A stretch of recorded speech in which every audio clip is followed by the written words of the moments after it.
Okay, up to this point, we've had a whole lot of linear factors. Now let's look at what's happening with a quadratic. If I have an irreducible quadratic meaning squared, right? So ax squared plus bx plus c and some derivation of that.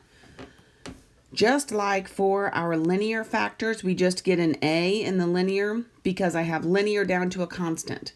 When you have a quadratic, your numerator, whenever you have the next one up, is going to be linear. Do you see this? Okay, so a quadratic, that numerator is going to be linear where, let's come back over here so we can just see what this is real quick. Oops. Oh my. Where when we break down, oh, here it is. When we break down our denominators here, we have just an a, b, or a c because I'm going linear to a constant. Down here, I'm going quadratic to a linear. All right? And we're not going to go beyond a quadratic. Yes, can you do this? Yes. Does it get crazy? Yes to all of that. We're not doing that. It is not a standard thing that you ever really have to do. If you get into a situation where you have to try to integrate something beyond that, we're going to come up with something else, right? So this is just a method. Here are the common things that show up that we can do with partial fractions. Okay, so for example 4, we are only going to set these up. Set up only. All right, we're just going to set these up because they're kind of big ones, and so we're not going to get crazy on it.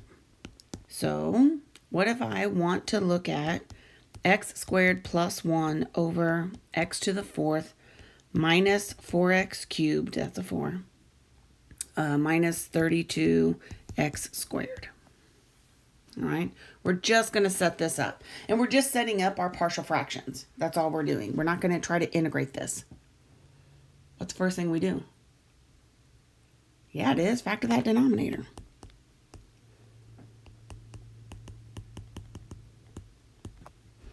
Then factor it again. So we've got x minus 8, x plus 4. Now here's my question to you.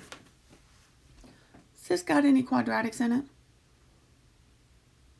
No. What? Look at this. This is squared. That is legit. But is this a quadratic? No, because it doesn't have anything that's added or subtracted to it.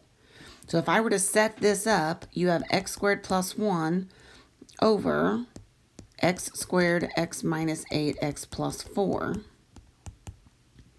So a over x, b over x squared, and c over x minus 8, and d over x plus 4. Do you see that? That is a repeated linear factor. Repeated linear factor. Okay, let's look at this one.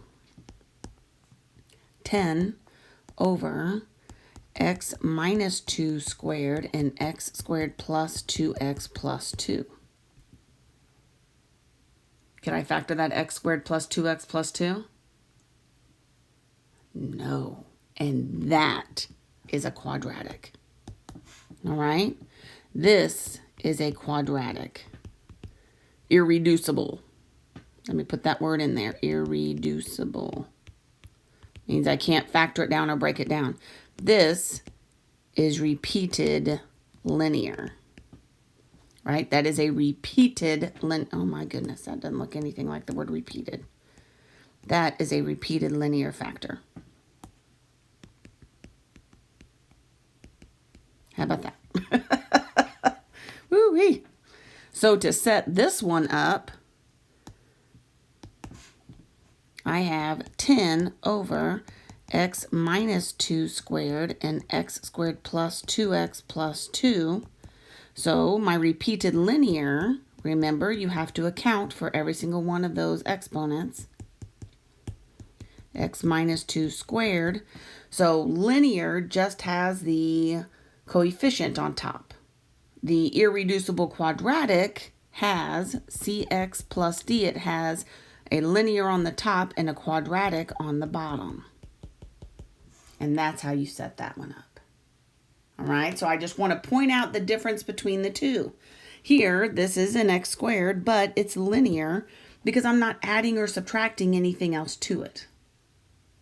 This could be x squared plus 2, or even this numerator, right? That's an irreducible quadratic. If that was in the denominator, then you would account for that.